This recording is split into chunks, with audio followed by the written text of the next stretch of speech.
ከጉባ ብስራቶች አንዱ የሆነው የኒውክሌር ፕሮግራም የማስጀመር ትልቅ ራዕይ በጠቅላይ ሚኒስትር አብይ አህመድ ሲበሰር እውን የማይሆን የመሰላቸው ብዙዎች ናቸው። ነገር ግን በአጭር ጊዜ የኒውክሌር ፕሮግራሙን የመገንባት መንገድ ተጀምሯል። ይህ ብዙ ይናገራል። የኢትዮጵያ የኒውክሌር ፕሮግራም ለኃይል ማመንጨት፣ ለሕክምና፣ ለግብርናና ለምርምር ስራዎች ትኩረት አድርጎ እየተንቀሳቀሰ ያለ ፕሮጀክት ሲሆን ወደፊት ከውሃ ከንፋስና ከጂኦተርማል ኃይል በተጨማሪ የኒውክሌር ኃይል ማመንጫ ጣቢያ ለመገንባት ረጅም ጊዜ የሚወስድ እቅድ የተያዘበትም ነው። በቅርቡ ከኦቢኤን ጋር ቆይታ ያደረጉት ጠቅላይ ሚኒስትር አብይ አህመድ ለዚህ ፕሮጀክት ትልቅ ትኩረት እንደተሰጠውና በቀጣይ 5 ዓመታት ውስጥ ውጤት ሊታይ እንደሚችል ተናግረዋል። ገማ ኒውክሌሪቲን በቀጣይ 5 ዓመታት ኢትዮጵያ ከምትሰራቸው ትልልቅ ስራዎች ውስጥ የኒውክሌር ኃይል ለማመንጨት እቅድ ተይዞ ኢንስቲትዩት ተቋቁሞ እየተሰራ ነው። በአንድ በኩል በጣም ትልቅ ሐሳብ ነው። በአፍሪካም በኢትዮጵያም ትልቅ ታሪክ ነው። ታስቦ የሚቀር ሳይሆን ይፈጸማል። በ5 ዓመት ውስጥ ላያልቅ ይችላል። ነገር ግን የሚሰሩ መሰረታዊ የሆኑ ጉዳዮች ምላሽ እያገኙ ሊሄዱ ይችላሉ። አሁን ስለዚህ ፕሮጀክት ብቻ ልናወራችሁ አይደለም።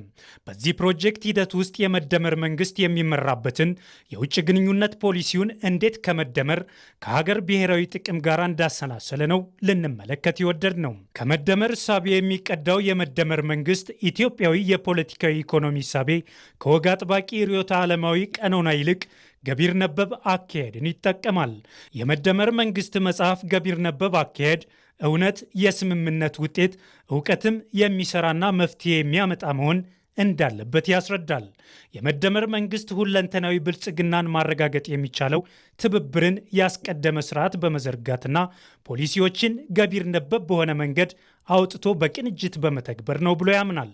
ይህ እምነት በኒውክሌር ፕሮጀክቱ ላይም በግልጽ ታይቷል።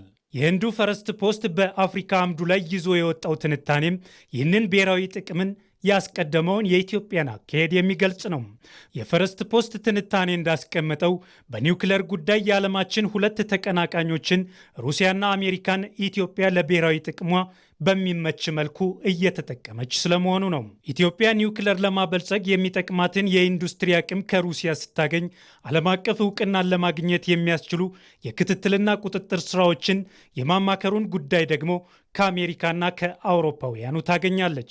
ሁለቱም ጎራዎች በኢትዮጵያ የኒውክሌር ፕሮጀክት ውስጥ እየተሳተፉ ለመሆናቸው የሚያመላክቱ ውይይቶች በቅርብ ጊዜያት መካሄዳቸውን የፈረስት ፖስት ትንተና ይፋ አድርጓል። አሜሪካና ሩሲያ በኒውክሌር ኃይል ላይ 2 ጽንፍ የያዙ ሀገራት ናቸው። ነገር ግን ኢትዮጵያ ከሁለቱም ጋር በየግል በፈጠረችው በሳል ዲፕሎማሲያዊ ግንኙነት ፈቃዱንም ድጋፉንም በማግኘት ህልሟን ለማሳካት እየተጋች ትገኛለች። ይህ የሚያሳየው ሁለቱን ተቃራኒ ወገኖች የግድ ወደ አንድ ማምጣት ሳይጠበቅ ለአንድ ዓላማ ማሰራት እንደሚቻል ነው። ይህ የኢትዮጵያን በሳል ዲፕሎማሲያዊ ስራ የሚያሳይ ስለመሆኑ ትንታኔው ይጠቁማል። በእርግጥ የመደመር መንግስት ገቢር ነበብ መሆን ያስፈልጋል የሚለው ለእንደዚህ አይነት ጊዜያት ብሔራዊ ጥቅምን ለአንድ ወገን አሳልፎ ላለመስጠትና ከሁነኛው አካል ጋር ከመጣበቅ ይልቅ ከሁሉም ተጠቅሞ ለማለፍ አርቆ ሀሳቢነትን የሚያመላክት አካሄድ ነው። Donald Trump's United States and Vladimir Putin's Russia rarely agree on much these days.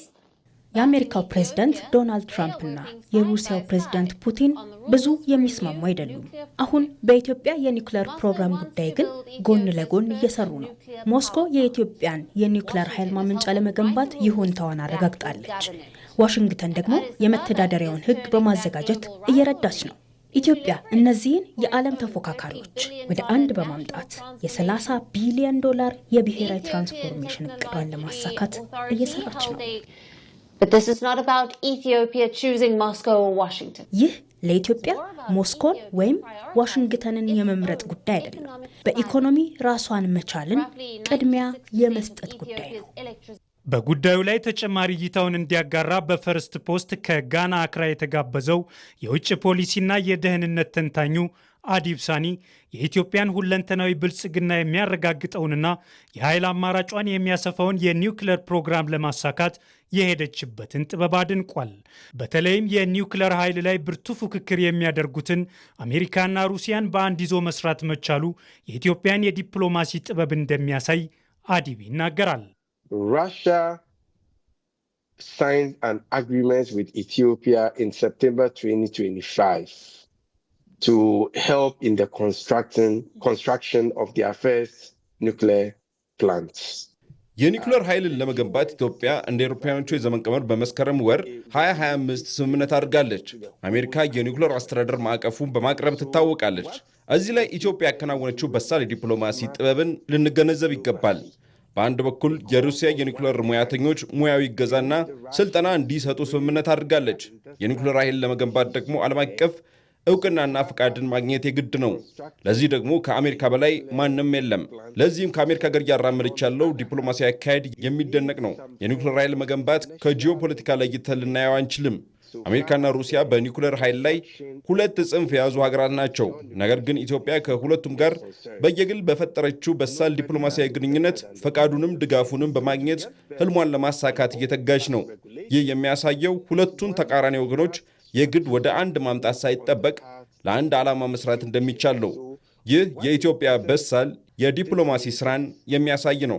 ተንታኙ አዲብ ሳኒ እንደሚለው ኢትዮጵያ የአሜሪካ ወይንም የሩሲያ መጠቀሚያ ሳትሆን የራሷን የውሳኔ ሰጪነት ነጻነት ጠብቃ ፍላጎቷን የምታስከብርበት ስልታዊ ነጻነትና ብልህ ዲፕሎማሲ እያሳየች ነው።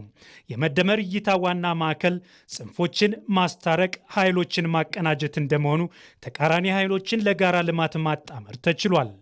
በዓለም አቀፍ ደረጃ በጦርነትና በጂኦፖለቲካ ውጥረት ውስጥ ያሉትን አሜሪካና ሩሲያን በአንድ የልማት ጠረጴዛ ላይ ማቀናጀት የመደመርን መቀነስንና ማካፈልን ወደ መደመርና ማባዛት የመቀየር መርህ በተግባር ያሳያል። ከዛም ባለፈ ዓለም አቀፍ እውቀትን በመደመር የሀገር ውስጥ አቅምን መገንባት ሌላው ከመደመር እሳቤ የተቀዳ የፕሮጀክቱ ትርፋት ነው።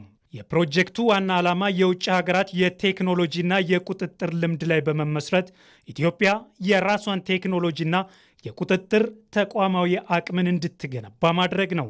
ፈረስት ፖስትም ይህንን አካሄድ ነው በሳልና ብልህ ሲል የገለጸው።